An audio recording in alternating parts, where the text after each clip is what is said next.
കേരളത്തിലെ ജനങ്ങൾക്കും വിശ്വാസികളായ ആളുകൾക്കും ഉത്കണ്ഠയുണ്ട്, പ്രതിപക്ഷത്തിന് ഉത്കണ്ഠയുണ്ട്. കാരണം ഈ കേസ് എങ്ങും എത്താതെ അവസാനിക്കുമെന്നുള്ള സംശയമുണ്ട്. ഒരു തെളിവ് SIT ശേഖരിക്കുന്നില്ല, ഇതുവരെ ഒരു തെളിവും കിട്ടിയിട്ടില്ല. മനസ്സിലായില്ലേ?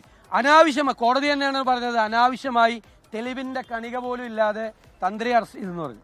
SIT തന്ത്രി അറസ്റ്റ് ചെയ്ത് ശ്രദ്ധ മാറ്റാൻ വേണ്ടിയിട്ടാണ് കോടതി തന്നെയാണ് പറഞ്ഞത്.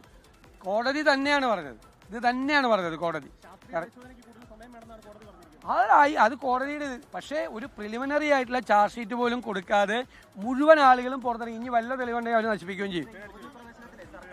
ആരെ അവര് ചെയ്തല്ലോ. അതിന് ഇന്ന് എന്തൊക്കെ ന്യായീകരണമാണ് ദേവസ്വം മന്ത്രി പറഞ്ഞത്. ദേവസ്വം മന്ത്രി പ്രതിപക്ഷത്തെയാണ് ആക്രമിക്കുന്നത്. പ്രതിപക്ഷം വല്ല തെറ്റും ചെയ്ത ശബരിമല സ്ത്രീ പ്രവേശനവുമായി ബന്ധപ്പെട്ട് ഞങ്ങളുടെ നിലപാടിലേക്ക് ഗവൺമെന്റ് തിരിച്ചു വന്നിരിക്കുകയാണ്. അതിന് പ്രതിപക്ഷം ഭയങ്കര കുഴപ്പമാണെന്ന് പറയാണ്. കോടതിയിലൊക്കെ തോറ്റുപോയെന്ന് കോടതി പറഞ്ഞിട്ടുണ്ട്. ഇദ്ദേഹം ദേവസ്വം മന്ത്രിയായിരിക്കുന്ന കാലത്താണ് രണ്ടാമത് അവിടെ വലിയ കളവ് നടത്താൻ ശ്രമിച്ചതെന്നാണ് കോടതി പറഞ്ഞിരിക്കുന്നത്. അദ്ദേഹത്തിനെതിരായിട്ടാണ് കോടതി പരാമർശം.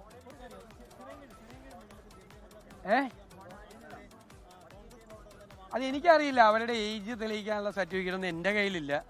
അത് അവർ പ്രൂവ് ചെയ്തിട്ട് അവർക്ക് ഏജ് ഉണ്ടോ ഇല്ലയെന്ന്. പക്ഷേ ഇതൊക്കെ മന്ത്രിമാരൊക്കെ പോകുമ്പോൾ ഒന്ന് അന്വേഷിച്ചിട്ട് പോകണ നല്ലതാണ്. അവർക്ക്